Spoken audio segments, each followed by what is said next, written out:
আগামীকাল কংগ্রেস নেতা রাহুল গান্ধী কাছাড়ে উপস্থিত হয়ে মণিপুর জাতি দাঙ্গা কারণে যেসব শরণার্থীরা আশ্রয় নিয়েছেন ফুলেরতল আশ্রয় শিবিরে তাদের সাথে সাক্ষাৎ করবেন।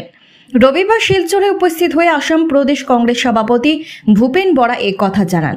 তিনি বলেন, আগামীকাল বরাকে উপস্থিত হবেন কংগ্রেস নেতা রাহুল গান্ধী। শিলচর কুম্ভীরগ্রাম বিমানবন্দরে উপস্থিত হয়ে মণিপুরে জাতি দাঙ্গা কারণে যারা কাছাড় জেলার ফুলেরতল আশ্রয় শিবিরে শরণার্থীরা আশ্রয় নিয়েছেন তাদের সাথে দেখা করবেন। পরে জিরিবাম চলে যাবেন। তারপর সড়ক পথে কুম্ভীরগ্রাম বিমানবন্দরে এসে বিশেষ বিমানে ইম্ফলের উদ্দেশ্যে রওনা দেবেন।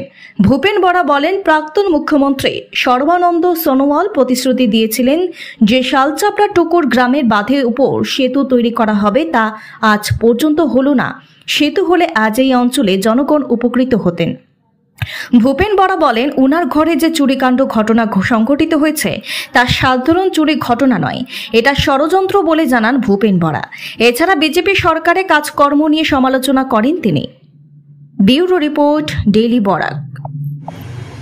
কালিলে আমাৰ লোকসভাৰ বিৰোধী দলৰ নেতা, আমাৰ অল ইণ্ডিয়া কংগ্ৰেছ কমিটিৰ প্ৰাক্তন সভাপতি শ্ৰীযুত ৰাহুল গান্ধী ডাঙৰীয়াই শিলচৰত আমাৰ যি মণিপুৰৰ গোষ্ঠী সংঘৰ্ষত আক্ৰান্ত হৈ কিছু লোক আমাৰ জিৰিবাম অঞ্চলত আছে, তেখেতসকলক লগ পাবলৈ আহিব।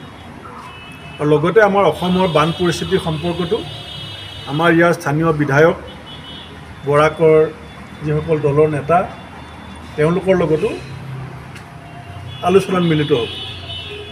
আৰু তাৰপাছত তেখেত এই মণিপুৰ যাবগৈ, ইম্ফল যাবগৈ। ইম্ফলৰ পৰা তেখেত দিল্লী যাব। ইম্ফলত এক ৰাতি থাকিব, কাৰণ আপোনালোকে জানে যে মণিপুৰৰ গোষ্ঠী সংঘৰ্ষৰ ভয়াৱহতা এতিয়াও শেষ হোৱা নাই। আমাৰ ফালৰ পৰাও চেষ্টা চলি আছে, ৰাইজেও চেষ্টা কৰিছে। আমাৰ কংগ্ৰেছৰ নৱনিৰ্বাচিত সাংসদজনে সংসদৰ মজিয়াত গোটেই পৰিস্থিতি দাঙি ধৰিছে।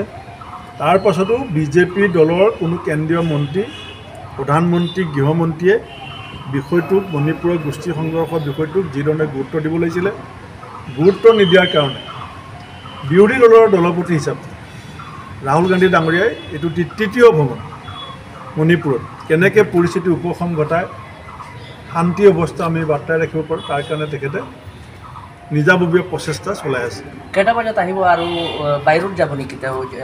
কালিলৈ তেখেত ৰাতিপুৱা 9 বজামানত আমাৰ শিলচৰ এয়াৰপৰ্টত আহি পাব আৰু জিৰিবাম অঞ্চললৈ গৈ তাত মন্ত্ৰীসকলক লগ পাব। লগতে এয়াৰপৰ্টতে আমাৰ বৰাকৰ যিসকল কংগ্ৰেছ নেতা আছে তেওঁলোকক লগ পাব। তাৰপাছত জিৰিবামৰ পৰা তেওঁ আকৌ এয়াৰপৰ্টৰ পৰা স্পেচিয়েল ফ্লাইটেৰে ইম্ফল যাব।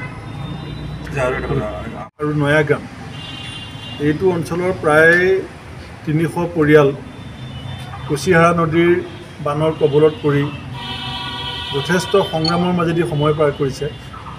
বহু ৰাইজ কেইদিনমানৰ আগলৈকে কেম্পত আছিলে, ৰিলিফ কেম্পত। আজি সেই অঞ্চলত গৈ পেলাই বানাক্ৰান্ত ৰাইজক খবৰ লওঁ।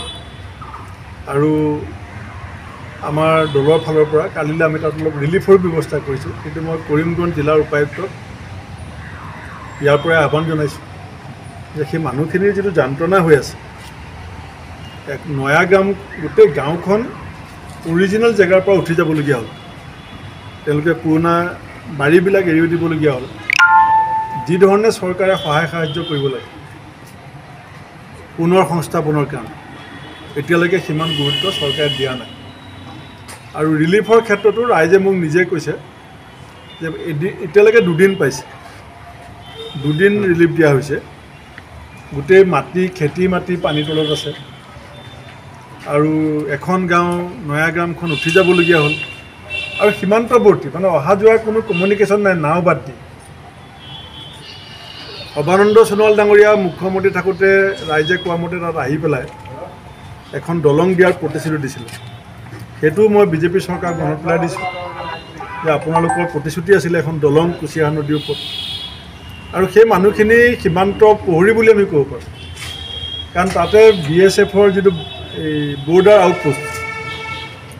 আউটপোষ্টটো সিফালে আছে। BSF সকলেও নাৱেৰে অহা যোৱা কৰে। গতিকে এই অঞ্চলটোত মই অসম চৰকাৰৰ দৃষ্টি যাতে পৰে, চৰকাৰে যাতে দৃষ্টি দিয়ে কুকুৰগ্ৰাম আৰু নয়াগ্ৰাম সীমান্তৱৰ্তী অঞ্চলটোত, আৰু কুচিয়া নদীৰ ওপৰত বিজেপি দলৰ আগৰগৰাকী মুখ্যমন্ত্ৰীৰ যিটো প্ৰতিশ্ৰুতি এখন দলঙৰ, সেই কথাটো যাতে তেওঁলোকে পাহৰি নাযায়, এইখিনি মই ইয়াৰ পৰা আহ্বান জনাইছোঁ।